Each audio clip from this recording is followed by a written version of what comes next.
Hello friends, welcome to पर्सम classes. मैं हूं आपका साइंस एजुकेटर दीपक शर्मा और आज हम लोग डिस्कस कर रहे हैं केमिस्ट्री के एक इंपॉर्टेंट टॉपिक रेडियो एक्टिविटी के बारे में। आप सभी को पता है, मैं वाईटी पर यूट्यूब पर आपके लिए केमिस्ट्री और फिजिक्स के topic to topic detail MCQs discuss कर रहा हूं। हम लोग लगातार इन सेशंस को करते रहेंगे, बट अगर आप चाहते हैं मेरे थ्योरी कोर्स को परचेज करना जो कि आपके फिजिक्स, केमिस्ट्री, बायोलॉजी को कवर करता है थ्योरी बेसिस पे, इसलिए आपको सारे रिकॉर्डेड लेक्चर मिलने वाले हैं, पीडीएफ नोट्स आपको मिलने वाले हैं। अगर आपको कोई डाउट है तो वो शेयर होगा, आपको एक्स्ट्रा पीवाईक्यूज भी देखने को मिलेंगे। आप हमारा जीए जनरल अवेयरनेस 2024 का कोर्स परचेज कर सकते हैं, जहां पूरी परचम की टीम आपके लिए history, geography, polity, physics, chemistry, biology, static, GK, economics सारे सब्जेक्ट को कवर करती है। साथ में ही आपको स्पेशल जो दिया जाएगा, यहाँ मॉक टेस्ट आपको मिलने वाले हैं, recorded lecture, PYQs, detail, live doubt clearing session, ये सब तो आपको मिलेगा ही।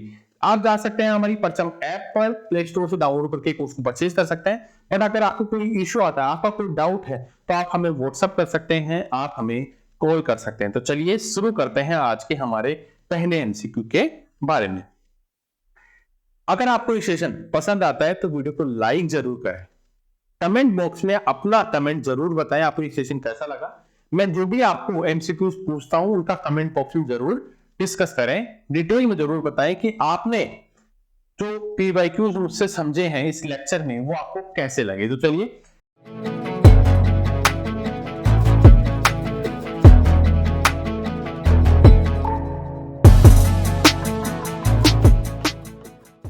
silver halide are used in photography paint because they, तो सिल्वर हैलाइड का जो यूज है वो हम फोटोग्राफी प्लेट में करते हैं। क्यों करते हैं? Because decomposes easily by light. ये क्या हो जाता है? लाइट से इजिली अपघटित हो जाते हैं, डिकम्पोजेज हो जाते हैं। Silver halide is used in photography plate. तो हमें एक तो ये बात समझनी पड़ेगी, हैलाइड, सिल्वर हैलाइड क्यों करते हैं? फोटोग्राफी प्लेट में करते हैं क्योंकि ये लाइट सेंसिटिव होता है, और जब लाइट सेंसिटिव होता है इसका मतलब क्या हो जाता है? डिकम्पोज हो जाता है in the presence of light, और लाइट की प्रेजेंस में डिकम्पोज हो जाते हैं, अपघटित हो जाते हैं। जब लाइट को फॉल किया जाता है सिल्वर ब्रोमाइड पर, यानी AgBr पर जब लाइट गिराई जाती है तो इसमें एक फोटोकेमिकल डिकम्पोजिशन होता है। वो कैसे है? 2AgBr को प्रकाश के प्रेजेंस पे 2Ag प्लस Br2 में क्या हो जाते हैं? टूट जाता है। Silver ions presence in the silver bromide get reduced to form silver metal, है ना? तो क्या होता है? सिल्वर मेटल में सिल्वर आयंस होता है, सिल्वर ब्रोमाइड में जो क्या करता है? सिल्वर मेटल में रिड्यूस हो जाते हैं, which produce an opaque image on the photography film।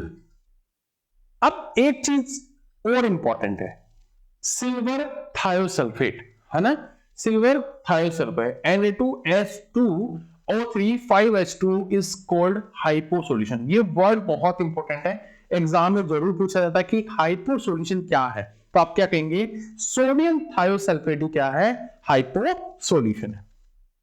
The chemical form of hypo, again आपको वर्ड इंपॉर्टेंट है, यूज इन फोटोग्राफी। तो केमिकल, जो केमिकल फॉर्म है हाइपो की जो फोटोग्राफी में यूज की जाती है वो क्या है?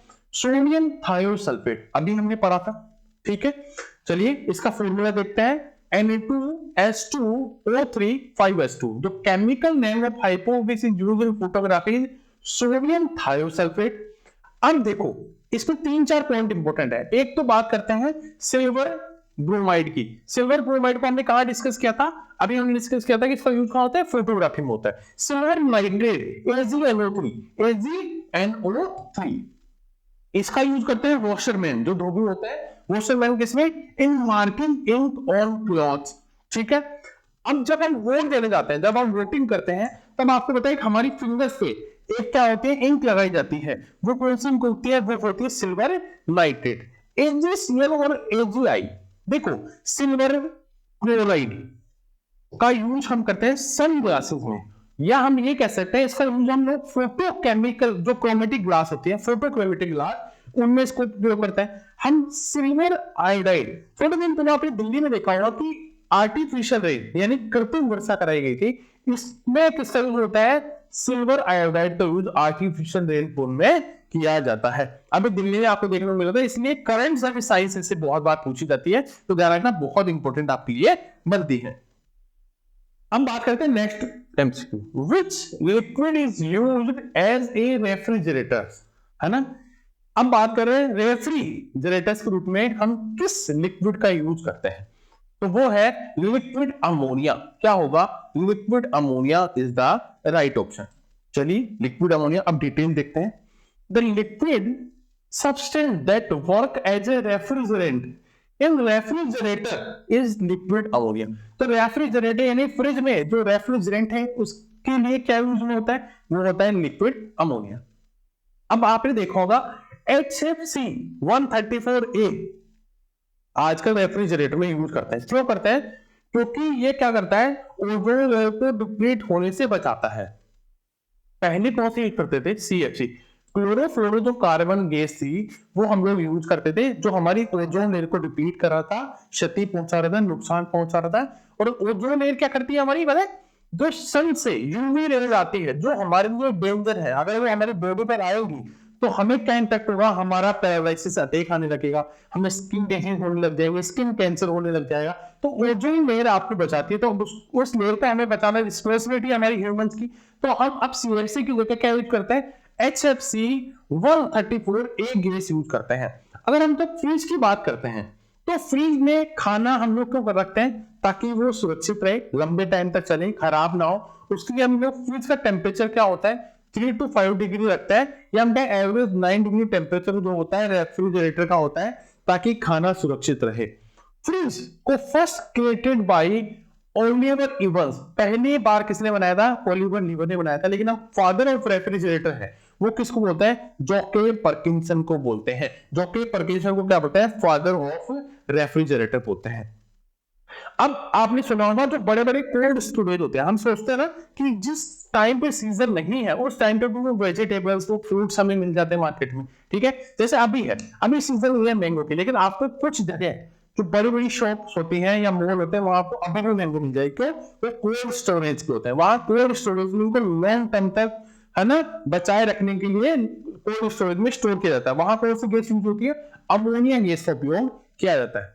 अब आती है लिक्विड नाइट्रोजन, है जो वर्ड है वो इंपॉर्टेंट है। तो देखो लिक्विड नाइट्रोजन देखो कहाँ काम आते हैं। एक तो जो शराब होती है, जो लिक्कर होती है, उसमें काम आते हैं उसको सुरक्षित रखने में, क्योंकि सुपर कूलिंग की तरह काम करते हैं, बिल्कुल सुपर कूलिंग की तरह। एक सर्जरी में बहुत काम आती है, ठीक है। आपने सुना होगा ना स्टेम सेल जो होती है, स्टेम सेल को लॉन्ग टर्म तक में प्रिजर्व रखना है, सुरक्षित रखना है, तब हम क्या करते हैं, लिक्विड अमोनिया का यूज करते हैं, ठीक है। साथ में जो स्पर्म होते हैं, शुक्राणु जो होते हैं, जो फ्यूचर में कृत्रिम गर्भाधान में काम आने वाले हैं, तो स्पर्म को सुरक्षित रखने के लिए भी लिक्विड नाइट्रोजन का उपयोग करते हैं। तो चलिए next MCQ, an inert gas that was discovered first on sun and then on earth. देखो यहां ये बोला जा रहा है कि एक इनर्ट गैस है जिसको क्या किया गया था, जिसको डिस्कवर किया गया सबसे पहले सन पे और बाद में कहा हुआ डिस्कवर हुई अर्थ पे। तो कौन सी है, हीलियम गैस है। Option A is the right option. अब देखो हीलियम क्या है, एक इनर्ट गैस है। क्या है, इनर्ट गैस है, ठीक है। यानी ये ग्रुप 18 का मेंबर है, ग्रुप 18 का मेंबर है।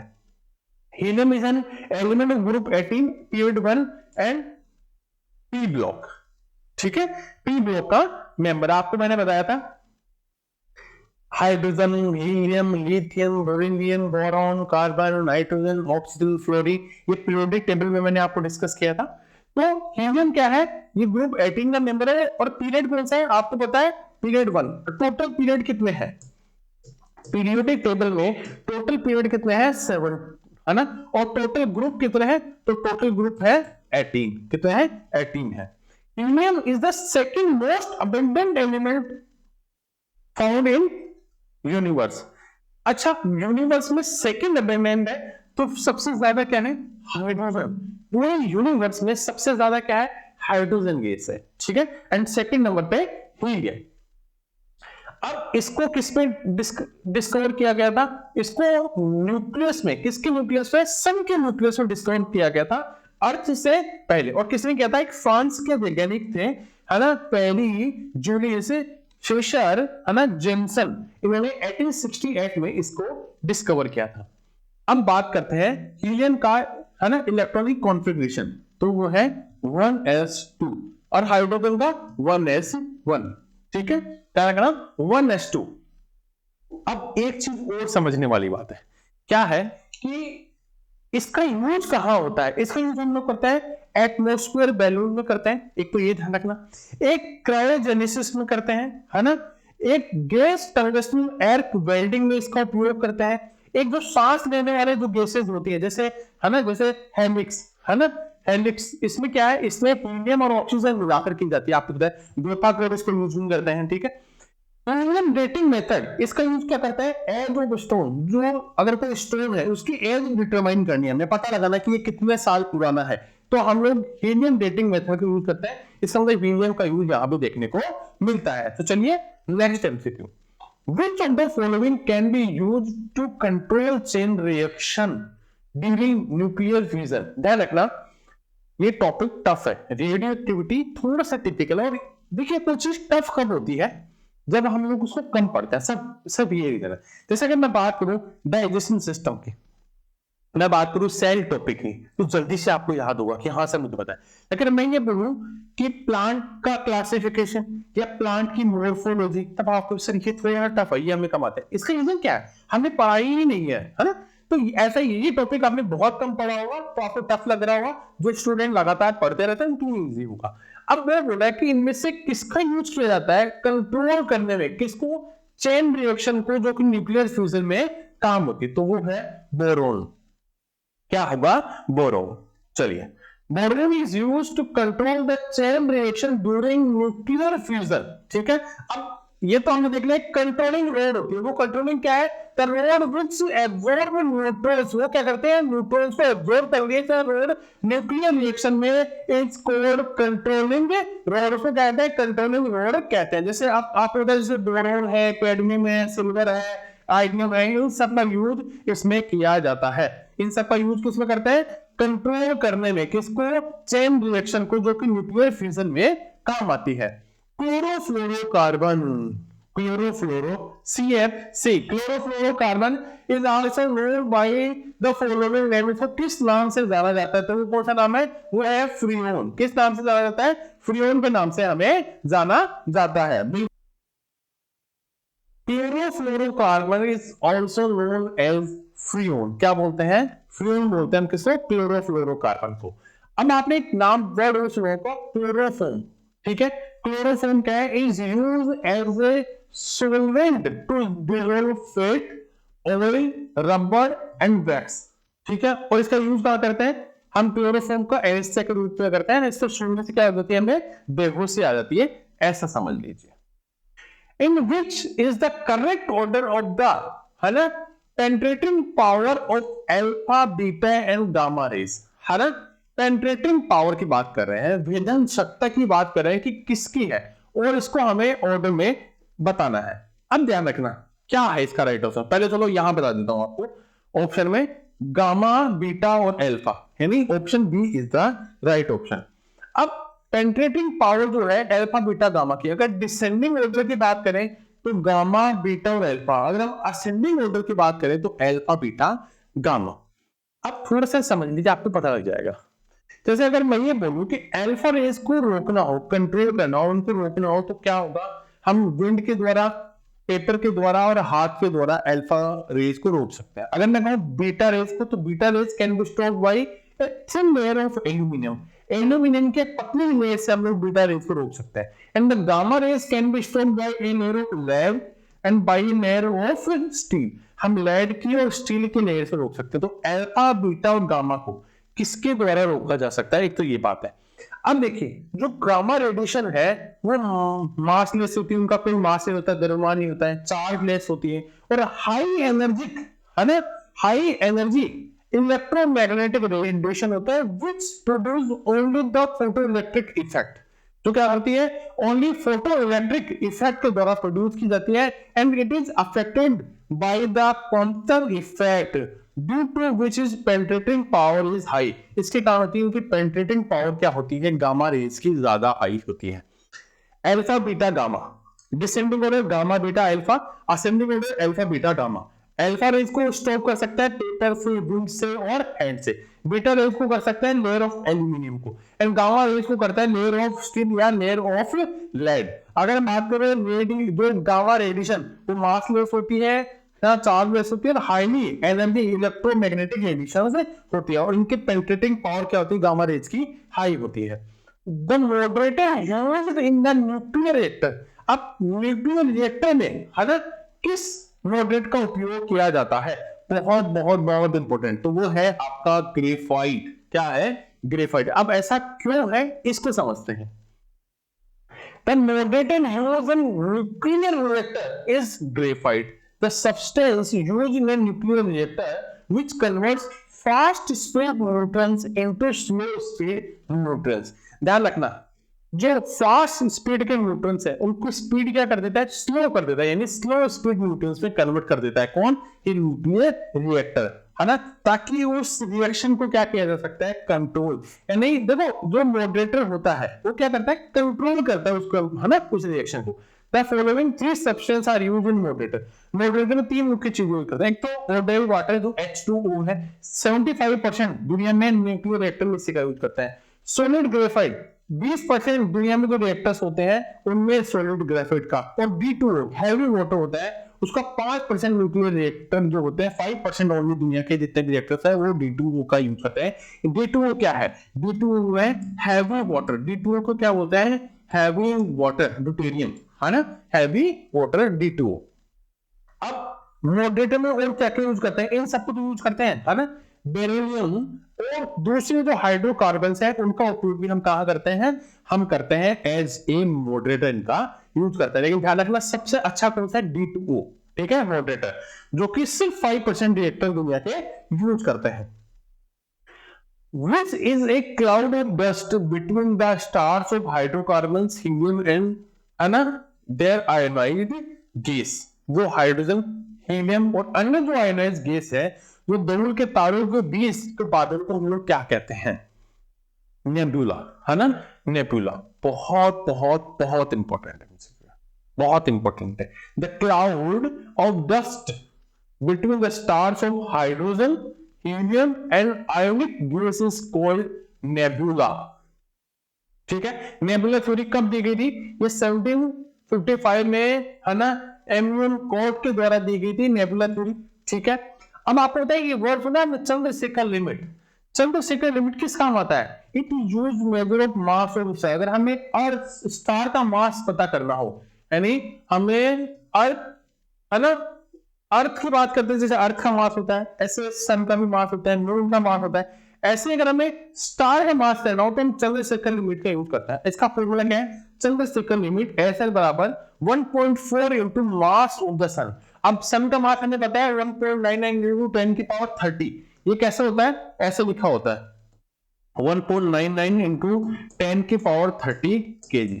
ये इसका मास है, किसका मास है, ये सन का मास है। सन के मास को अगर 1.4 से मल्टीप्लाई कर दें तो चंद्रशेखर लिमिट आ जाएगी। इसका मतलब क्या आ जाएगा, स्टार का मास आ जाएगा। चंद्रशेखर जो रेंज दी थी वो सुब्रमण्यम चंद्रशेखर ने दी थी, और कब दी थी, 1893 में, 1883 में ये दी गई थी। तो चंद्रशेखर जो लिमिट है वो क्या है, इसका फॉर्मूला क्या है। एक चीज और देखने को मिलेगी, सन का मास क्या है, ठीक है, और स्टार का मास हम लोग कैसे निकालते हैं। अर्थ का मास आपको ऑलरेडी बताना है, हमारे अर्थ का, हमारी पृथ्वी का मास क्या है, बताइए। आप सभी को कमेंट करके बताना है कि हमारे अर्थ का मास क्या है। Which of the following elements is artificial radioactive, ये बताना है, ध्यान रखना। एक नेपच्यून है ना, नेपच्यून का आपको होगा Np, है ना, neptunium is an artificial radioactive element, है ना। नेपच्यूनियम क्या है, ये एक आर्टिफिशियल रेडियोएक्टिव एलिमेंट है। इसका एटॉमिक नंबर कितना होता है, 93 होता है, और ये फर्स्ट ट्रांसयूरेनिक एलिमेंट है। दिस इज फर्स्ट ट्रांसयूरेनिक एलिमेंट है। इसका एटॉमिक नंबर 93 होता है और इसको डिस्कवर किया था मैकमिलन एंड अबेल्सन ने। ठीक है, मैकमिलन और अबेल्सन ने नेपच्यूनियम का किया था, जो कि आर्टिफिशियल रेडियो एक्टिव एलिमेंट है। हु डिस्कवर RaNP यानी रेडियम एंड पोलोनियम को किसने डिस्कवर किया था? इसका राइट आंसर क्या होगा? Madam Curie. आप सभी को जानते हैं ये कौन थी? मैडम क्यूरी ने क्या किया था? Radium and polonium was discovered by madam Curie and polonium was invented 1898। देखो पोलोनियम को कब किया था? मैडम क्यूरी ने और उनके हस्बैंड पेरी क्यूरी ने। यानी मैडम क्यूरी और उनके हस्बैंड पेरी क्यूरी मिलाकर इसको डिस्कवर किया था पोलोनियम को, और इसी के लिए इन दोनों को जॉइंट में नोबेल प्राइज भी दिया गया। ठीक है, पोलोनियम का एटॉमिक नंबर क्या है? 84। Polonium is named after the country of madam Curie. Madam Curie की कंट्री के नाम पर ही इस एलिमेंट का नाम रखा गया, और क्यूरी ने उनको नोबेल प्राइज दिया गया फिजिक्स में 1903 में, और बाद में दिया गया 1903 है और 1911 में। एक तो उनको एक सेपरेट रूप से उनको रेडियम का जो डिस्कस किया था इन्होंने पिच ग्रेड में से, उसके लिए दिया गया। साथ में एक बार इनको उनके हस्बैंड के साथ दिया गया, तो 2 बार इनको मिलने वाला है ना। ठीक है, अगर मैं रेडियो एक्टिविटी की बात करूं तो बेकेरेल ने इसको डिस्कवर किया था। रदरफोर्ड और रेदरफोर्ड ने अल्फा और बीटा रेज का नाम दिया था। ठीक है, और पेरी क्यूरी और जो एफ जूलियट है उन्होंने आर्टिफिशियल रेडियो एक्टिविटी की खोज की थी। अगर मैं पूछा आपको आर्टिफिशियल रेडियो एक्टिविटी की खोज किसने की, तो पेरी क्यूरी और एफ जूलियट ने मिलकर दोनों ने जॉइंट रूप से जो आर्टिफिशियल रेडियो एक्टिविटी इसको डिस्कस किया, इसको डिस्कवर किया। तो रेडियम और पोलोनियम के बारे में बाद में हमने देखा मैडम क्यूरी को 2 बार नोबेल प्राइज दिया गया। कब दिया गया? साथ में ही हमने देखा रेडियो एक्टिविटी की खोज किसने की?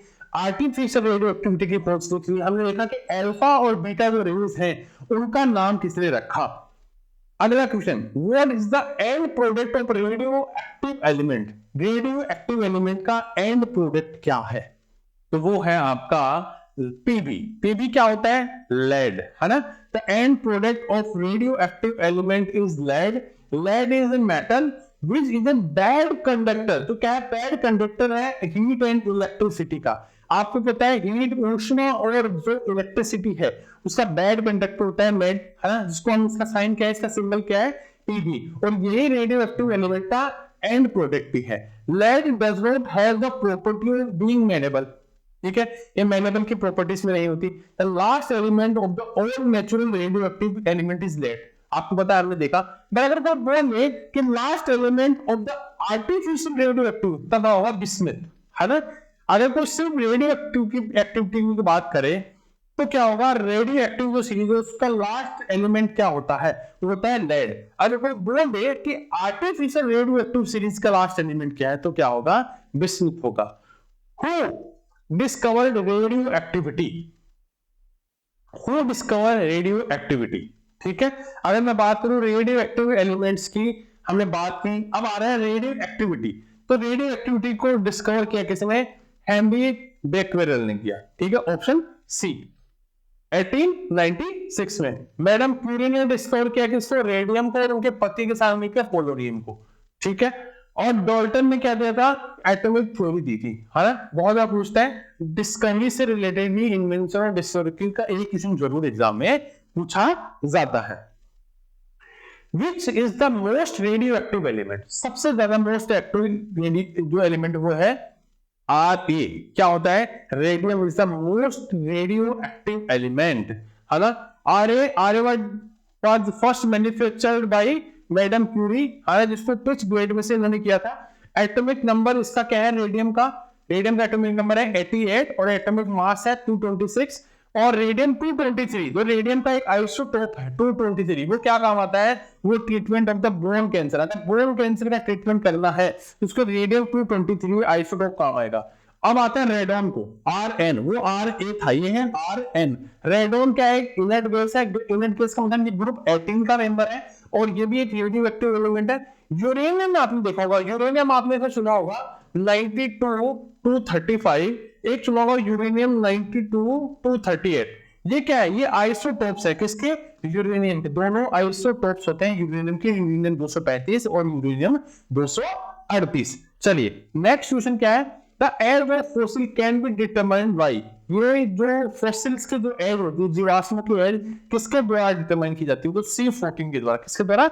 C14 is used for find the age of a fossil, ठीक है। और इस प्रोसेस को क्या कहते हैं, इसको करता है कार्बन डेटिंग प्रोसेस। C14 यानी कार्बन डेटिंग प्रोसेस। अगर मैं बात करूं C60 CO60 एक कोबाल्ट 60, तो इसका यूज हम लोग ट्रीटमेंट किसको करते हैं, कैंसर के ट्रीटमेंट के लिए किया जाता है। Option B is the right option. अब ध्यान रखना है यहाँ, अब 3-4 एमसीक्यू बनते हैं। तो CO60 कैंसर के ट्रीटमेंट में काम आता है।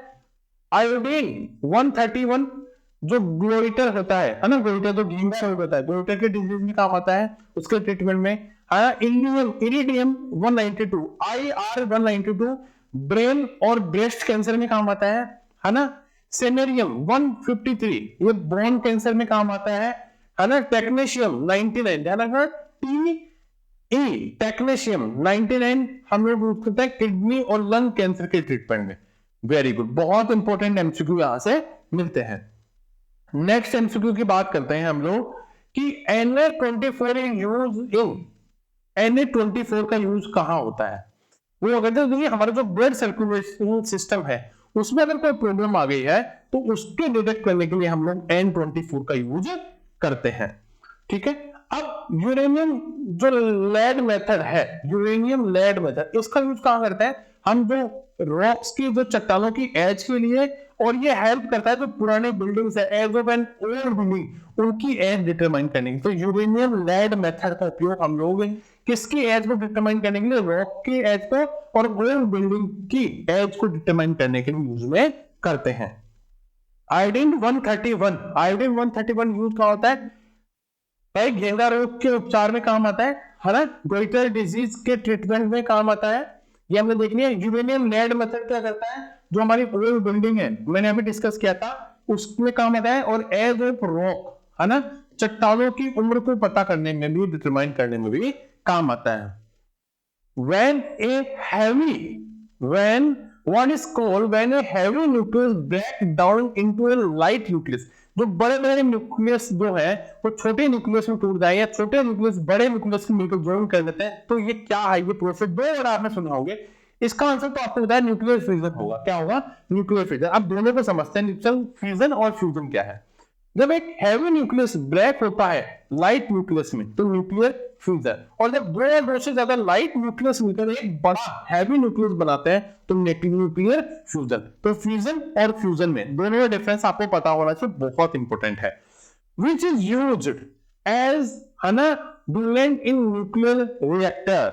अब ये इंपॉर्टेंट है कि तो हम लोग जब मॉडरेटर के रूप में बात करते हैं तो हम लोग किसका यूज करते हैं, तो D2O हैवी वाटर। अच्छा कौन सा मैंने बताया था, दुनिया के 5% जो न्यूक्लियर रिएक्टर है वो D2O का यूज करते हैं। हैवी वाटर D2O यूज है मॉडरेट इन एटॉमिक रिएक्टर।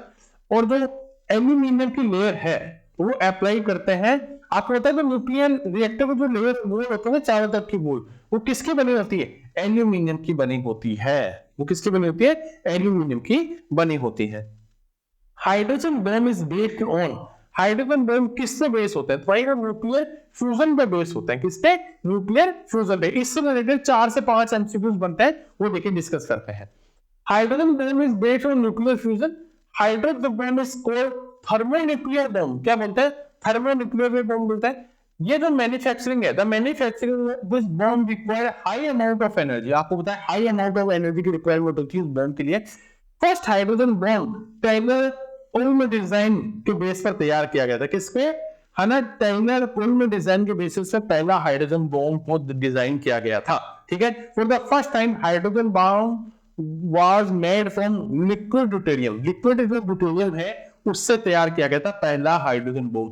और हाइड्रोजन बम बहुत ज्यादा एटॉमिक बम से बहुत ज्यादा डेंजर होता है। आपको पता है हाइड्रोजन बम बहुत ज्यादा पावरफुल होता है, ठीक है, एटॉमिक बम के कंपैरिजन में। जो एटॉमिक बम होता है वो न्यूक्लियर फ्यूजन पे होता है और हाइड्रोजन बम न्यूक्लियर फ्यूजन पे होता है। हाइड्रोजन बम है ना, ड्यूटेरियम और ट्रिटियम आपको पता है आइसोटोप होते हैं, वाटर के आइसोटोप होते हैं, है ना, प्रोटियम, ड्यूटेरियम, ट्रिटियम, ये सब का इसी के बेसिस पर हाइड्रोजन बम तैयार किया जाता है। Which is first nuclear reactor, India first nuclear reactor क्या है? अप्सरा। आप सभी जानते हैं अप्सरा, ऑप्शन सी।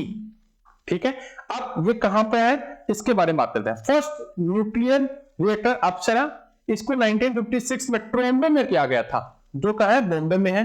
ये भी एक रिसर्च रिएक्टर आपको पता है ना। अगर मैं बात करूं जो न्यूक्लियर रिएक्टर से कितनी परसेंट बिजली प्रोड्यूस की जाती है, तो भारत में टोटल इलेक्ट्रिसिटी का सिर्फ 3% हम लोग है ना न्यूक्लियर रिएक्टर से उनसे प्राप्त करते हैं। अब जो अप्सरा था है ना, वो हमने यूके के साथ मिलकर किया था, लेकिन अब जो हम लोग फ्यूल लेते हैं वो किससे लेते हैं? वो फ्रांस से लेते हैं। जो है ना साइरस जो था 1960 में वो रिएक्टर लगाया गया, और वो हमने कनाडा के साथ मिलकर लगाया है ना। एक ध्रुव था वो 1988 में लगाया, पूर्णिमा भी 1988 में। ये न्यूक्लियर रिएक्टर इसको भारत में लगाए गए। अब total number of nuclear reactor Bharat में कितने हैं? 22 है, जो अलग अलग जगह यूपी, एमपी, राजस्थान जगह अलग जगह न्यूक्लियर रिएक्टर को स्थापित किया गया है। ठीक है, तो ध्यान रखना पहला कितने परसेंट इलेक्ट्रिसिटी किसकी मदद से कहां पर लगाया गया, वो बहुत इंपॉर्टेंट बनता है। The fall of nuclear reactor made of, जो न्यूक्लियर रिएक्टर होता है उसकी वॉल किसकी बनी होती है? तो वो थिक कंक्रीट की बनी होती है। ठीक है, मोटी जो कंक्रीट की बनी होती है, एटॉमिक है ना जो रिएक्टर है उसकी। अब बात करते हैं यूरेनियम वर्ड था। यूरेनियम कौन क्या करते हैं? फ्यूल के रूप में यूज करते हैं एटॉमिक रिएक्टर में। एटॉमिक रिएक्टर में फ्यूल के रूप में किसका उपयोग किया जाता है? यूरेनियम का उपयोग किया जाता है। अब न्यूक्लियर रिएक्टर में ना हम लिक्विड एलॉय का यूज करते हैं। जो सोडियम और पोटेशियम के लिक्विड एलॉय है उनका यूज हम लोग किस लिए करता है? न्यूक्लियर रिएक्टर में कूलेंट के रूप में। अगर कोई पूछ ले कि न्यूक्लियर रिएक्टर जो होते हैं उनमें जो कूलेंट के रूप में किसका यूज करता है? सोडियम और पोटेशियम एलॉय का यूज करता है, लिक्विड एलॉय का यूज करता है। Who designed the nuclear reactor first? है ना एनरिको फर्मी, इन्होंने पहली बार परमाणु रिएक्टर को तैयार किया था। ये कहाँ के थे? ये इटली के साइंटिस्ट है ना। इन्होंने ये स्थापित कहाँ किया था? यूनिवर्सिटी ऑफ शिकागो में इसको किया था। और यूएसए के पास सबसे ज्यादा न्यूक्लियर रिएक्टर है रखा दुनिया में, और एटॉमिक पावर भी सबसे ज्यादा इन्हीं के पास है। Identify the use of isotope of uranium, जो यूरेनियम है उसके आइसोटोप्स का यूज कहाँ होता है हमें ये देखना है। तो उसका यूज होता है fuel in nuclear reactor, fuel in nuclear reactor में इसका करते हैं। और आपको पता है यूरेनियम जो होता है ना, यूरेनियम हमें फ्री स्टेट में नहीं मिलता है। अगर हम उसको ढूंढना चाहें तो हमारे नेचर में फ्री स्टेट में नहीं मिलता है। ठीक है, बिल्कुल सही है। और ये कहते हैं सभी मिनरल्स कैसी प्रॉपर्टी दर्शाते हैं? रेडियो एक्टिविटी की प्रॉपर्टी दर्शाते हैं। अब कोई पूछे कि पिच ब्लेड किसका ओर है? पिच ब्लेड, मैडम क्यूरी ने पिच ब्लेड से ही है ना रेडियम निकाला था, है ना।